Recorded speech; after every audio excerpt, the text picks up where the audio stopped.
Whitefeather Feldman, cannabis lawyer, cannabis activist, and just before I open the door, cannabis user. The main question I have of Disjointed, which launches its first 10 episodes on Netflix on August 25th, is what were Kathy Bates and Chuck Lorre smoking?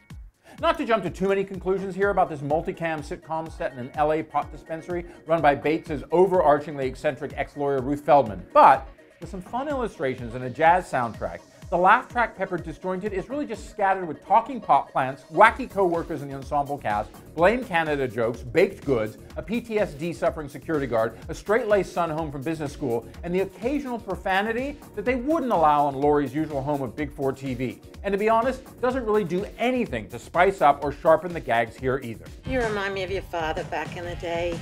Ambitious, determined, thirsty for young white women. The Lorre and ex-Daily Show head writer David Javerbaum created show is also the sort of thing that probably is really funny if you're really high.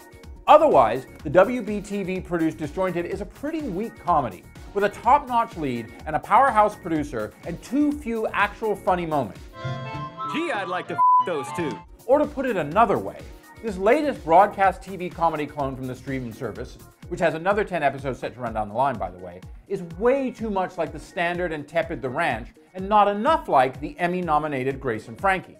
And despite a pretty solid performance with thin material by Tone Bell as Middle East war vet Carter and the guard at Ruth's alternative caring facility, I mentioned the Jane Fonda and Lily Tomlin-led series because, in many ways, Bates' character reeks of crossover potential, like a 2-episode guest arc at best as a pal of Tomlin's equally eccentric but more layered Frankie on The Marta Kaufman Show. Here, amidst a strained attempt to break up the lack of fun with a spattering of YouTube-like videos within the show and ads for the likes of the Pot Farmer Insurance, the Oscar and Emmy winner is left trying to catch a flawed premise's smoke. And I don't just mean from all the dope that almost everyone on Disjointed makes a point of lighting up all the time. Skywalker OG, yes! Stoned I am getting.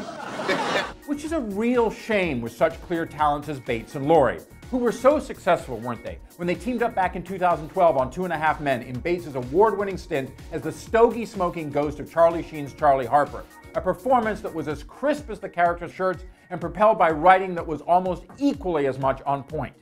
With all that, from what I've seen of Disjointed, the very Disjointed at least still has a chance at attracting one element of its target market.